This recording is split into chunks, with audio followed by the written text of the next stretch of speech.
Nama saya Bella, lahir di Dili, besar di Dili. Ibu saya dari Ailiu, besar di Mobisi. Bapak saya um, mix dari mamanya dari Mozambik, papanya dari Portugal. Ya. Uh, um, Kalau pandangan saya mengenai ibu,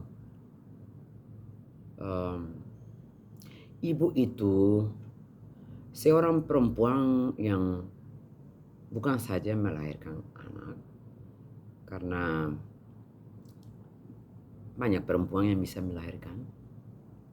Tetapi untuk menjadi ibu itu tentu saja perempuan-perempuan luar biasa yang pantas mendapatkan sebutan ibu, mama, bunda. Kalau di Timor Leste ya kita bilang mama, mama, mai, inang. Itu sebutan yang sangat berkekuatan bagi perempuan yang melahirkan anaknya, melindungi anaknya, membesarkan, mendidik, menjadikan anaknya bukan sekedar anak tetapi manusia yang berhasil, manusia baik. Kalau ibu saya sih dia selalu bilang menjadi anak baik dan juga baik untuk orang lain. Itu yang selalu diingatkan mama. Ya. Pertanyaan kedua mengenai bagaimana saya melihat ibu saya. How do I see my mom? Mama saya itu perempuan yang luar biasa. Kadang-kadang mau menguraikan tentang mama, saya rasa saya tidak cukup banyak kata. Dan juga mungkin saya bisa mengambil banyak hari, atau bahkan minggu, tahun mungkin membicarakan mama. Karena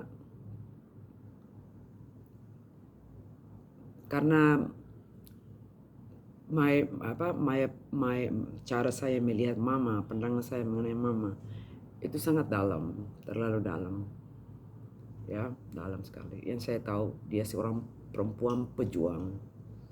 Dia bekerja keras, dia memberikan semua untuk anak, keluarga, adik dan kakaknya.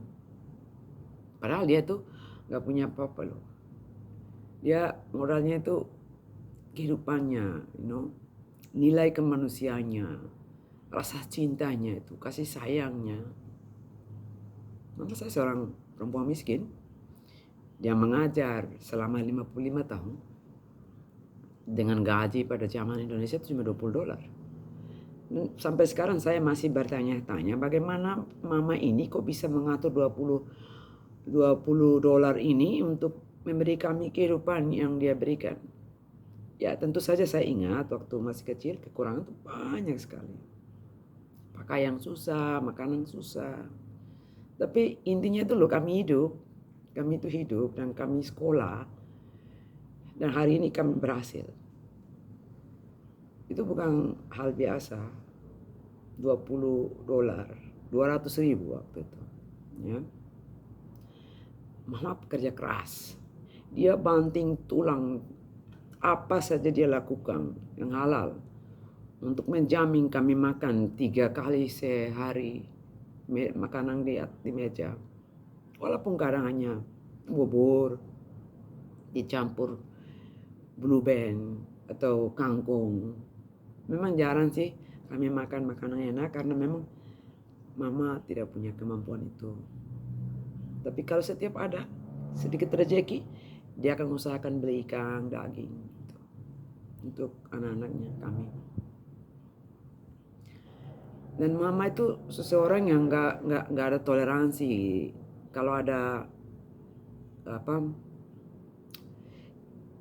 injustice, ketidakadilan, hal-hal yang nggak benar, dia pasti menentang. Dan saya rasa ini banyak ada pada saya. Saya memang orangnya juga yang tidak bisa tinggal diam kalau injustice taking place atau discrimination, semua itu saya pasti akan bertindak. Kalau bertindak sendiri pun saya pasti, karena saya tidak punya toleransi, ya. Pada pertanyaan ketiga, ketika mama saya sudah kehilangan kemampuannya sebagai seorang guru, ya, setelah mengajar 55 tahun dan beliau jatuh sakit. Awal-awalnya itu dimulai dengan demensia. Dia hilang ingatan, dia tidak ingat-ingat. Dia tidak tahu malam, pagi. Bahkan sering dia tidak tahu kami. Dia tidak tahu nama kami, nama anak-anaknya dia lupa. Yeah. It was very hard. Tapi setelah dari demensia dia didiagnose dengan Alzheimer. Nah, pada saat Alzheimer, di situ sudah mama kehilangan semua kemampuannya, intelektualitasnya, semua fungsinya, dari bicara, dari ingat, dari pengetahuan, semua ya kehilangan. Dan itu susah. Sebagai anak menyaksikan itu,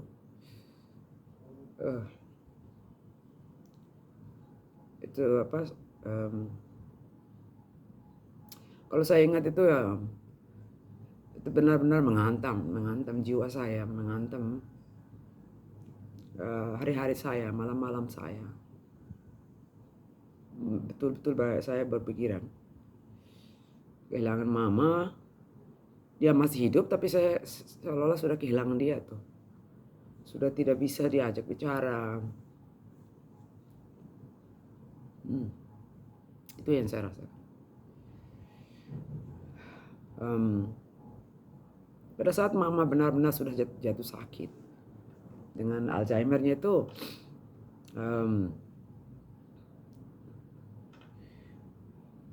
saya memang orang yang tidak begitu banyak sih bercerita-cerita atau curhat-curhat di antara kami bersaudara. Saya tidak bisa jelaskan itu, tapi ya begitulah, kami tidak mengeluarkan isi hati masing-masing, simpang dalam hati, nggak bisa. Kami nggak curhat-curhat gitu. Kalau curhat mungkin pada teman, tapi jarang juga sih yang kayak begini-begini tuh. Saya cuma simpang dalam hati. Dan saya juga seorang yang lahir dengan kondisi ada psoriasis, dan saya benar-benar menderita dampak dari melihat mama sakit. Psoriasis saya, benar-benar rusak tuh kulit saya, karena saya memang nggak bisa handle penderitaan mama dengan baik, karena saya tidak tahan tuh. Sempat semua tuh usaha tuh, psoriasis benar-benar aktif dan susah tidurnya. Aktivitas saya semua menurun. Saya kan orangnya aktif sih.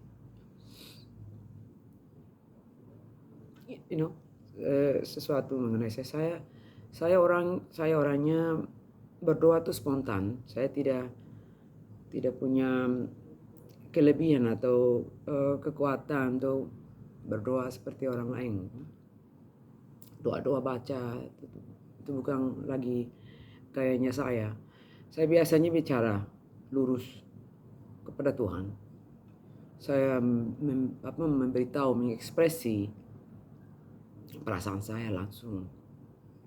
Setiap malam kalau udah menutup mata, saya berterima kasih Tuhan karena udah beri saya hari-hari indah, memberi saya aktivitas, memberi saya rezeki, apapun itu saya lakukan.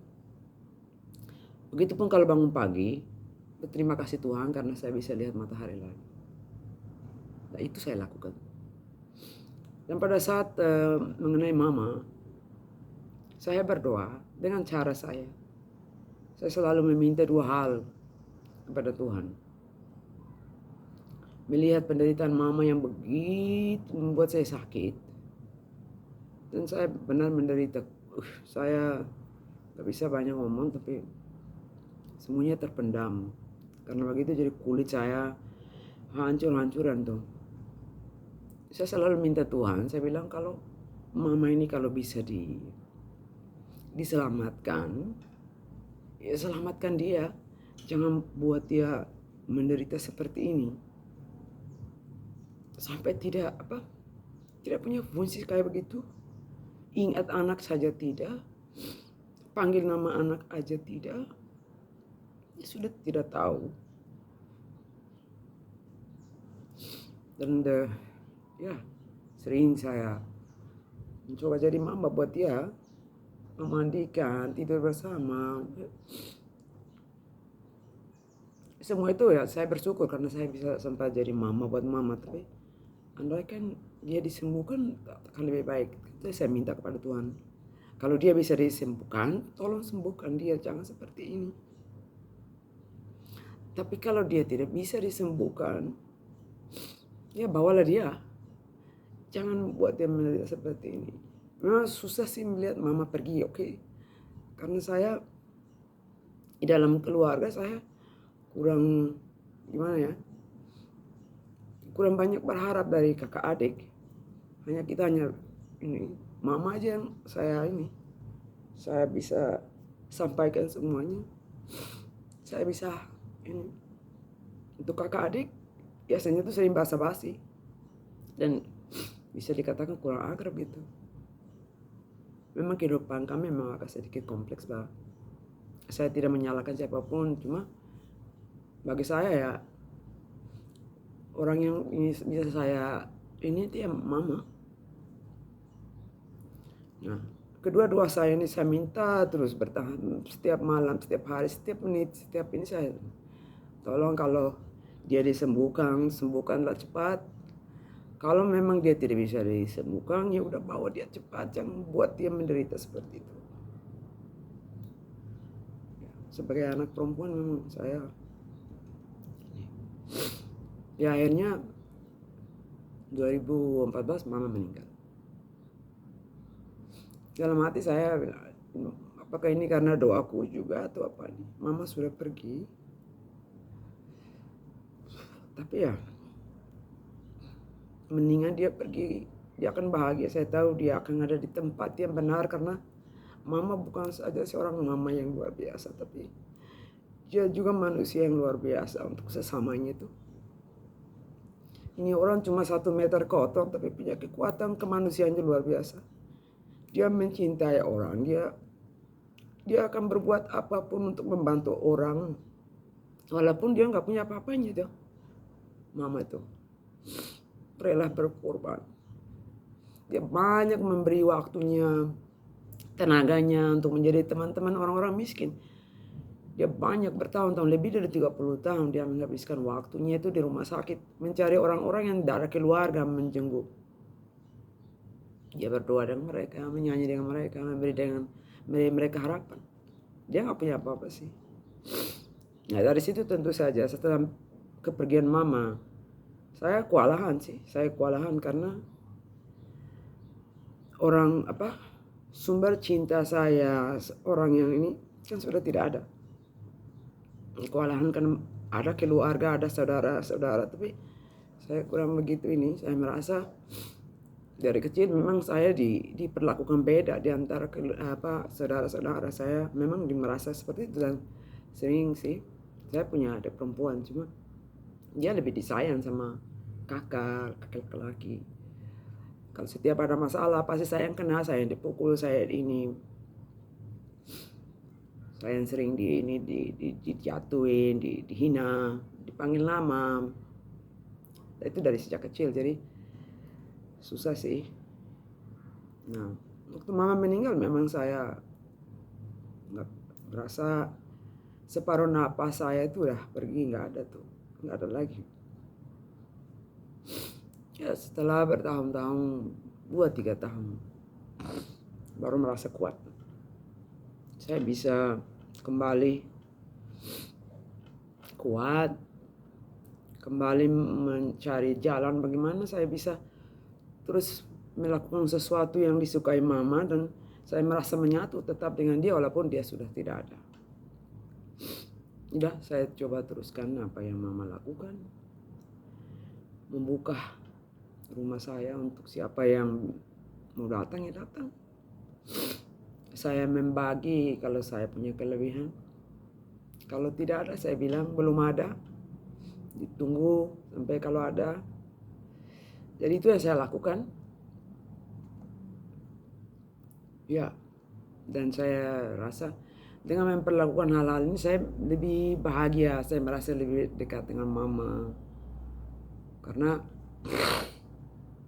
itu yang dia lakukan waktu dia hidup. Jadi ya, walaupun dia sudah tidak ada, tetapi dia tetap bersama saya melalui semua yang dia lakukan waktu dia masih hidup. Ya, jadi saya bukan manusia sempurna, tidak ada orang yang sempurna, tetapi saya tahu bahwa saya bisa menjadi orang baik, saya bisa menjadi orang jujur, saya bisa menjadi orang dengan integritas, saya junjung tinggi, dan saya mau menjadi orang atau manusia untuk manusia yang lain, terutama manusia yang membutuhkan saya. Saya bukan orang kaya atau apa, saya punya apa adanya. Kalau berlebihan ya udah saya bagi-bagi sesuai dengan yang saya bisa. Jadi saya rasa mama sekarang sudah di tempat yang aman, tempat istirahat yang luar biasa. Dia bahagia dan saya yakin itu. Dan untuk mengingat beliau, saya mencoba melakukan sedikit sesuai saya bisa untuk selalu mengenang beliau melalui aktivitas saya kepada sesama saya. Jadi saya rasa itu yang saya ingat dan yang mau saya lakukan buat ibu saya, Teresa da Costa Gallos. Ya, itu namanya Teresa da Costa Gallos. Dan dia sering dipanggil ibu guru karena dia guru.